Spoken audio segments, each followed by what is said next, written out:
নতুন কোনো বিশৃঙ্খলা তৈরি না হোক, দেশের মানুষের জানমালের নিরাপত্তাটাই হলো আমাদের কাছে সবার আগে প্রাধান্য পেয়েছে। সেই ভিত্তিতে আমরা আলোচনায় অত্যন্ত সহনশীলতার সাথে আমাদের হৃদয়ে রক্তক্ষরণ নিয়েই আমরা এখানে আজকে মূলত আলোচনায় এসেছিলাম। আমাদের চারজন ভাই শাহাদাতের মধ্য দিয়ে আমাদের যেই হৃদয়ে যে বেদনা বিধুর পরিস্থিতি তৈরি হয়েছে তার মধ্যে দিয়ে আমরা আজকে মিটিংয়ে এসেছি। এরপরও আমরা অতিরিক্ত আর কোনো জানমালের যেন ক্ষয়ক্ষতি না হয় সেই বিষয়টা সর্বোচ্চ আন্তরিকতার পরিচয় দেওয়ার চেষ্টা করেছি।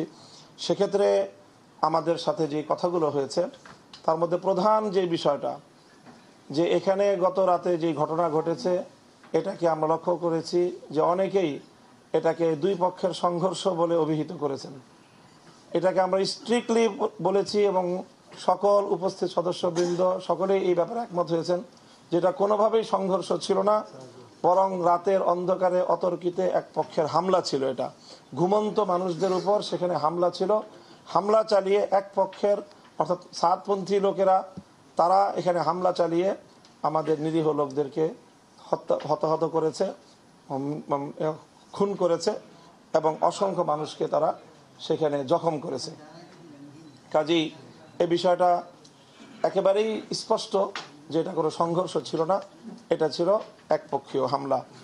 আমরা এই হামলার প্রেক্ষিতে জোরদারভাবে দাবি জানিয়েছি যে এই হামলার আগে থেকে এখানে সুনির্দিষ্টভাবে কারা কারা এটার সাথে জড়িত এর অনেক প্রমাণ ইতিমধ্যে জনসম্মুখে চলে এসেছে, যে কারা সেখানে ওখানে গেট ভেঙ্গে, বাউন্ডারি ভেঙ্গে, সীমানা প্রাচীর ভেঙ্গে কারা ঢুকতেছে সেগুলোর ভিডিও ফুটেজ সামাজিক যোগাযোগ মাধ্যম সহ যোগাযোগ মাধ্যম ব্যাপকভাবে সেটা ছড়িয়ে পড়েছে এবং আইন শৃঙ্খলা রক্ষাকারী বাহিনীর দৃষ্টিতেও সেগুলো রয়েছে। কাজেই সেক্ষেত্রে আমাদের জোরালো সর্বপ্রথম দাবি রয়েছে, সেটা হলো যে এই সকল হত্যাকাণ্ডের সঙ্গে জড়িত সকল ব্যক্তিবর্গকে গ্রেফতার করতে হবে এবং সেটা অনতিবিলম্বে আজকের মধ্যেই সেই গ্রেফতারের ঘটনা আমরা যেন দেখতে পাই, সেটার জন্য আমরা জোর দাবি জানিয়েছি।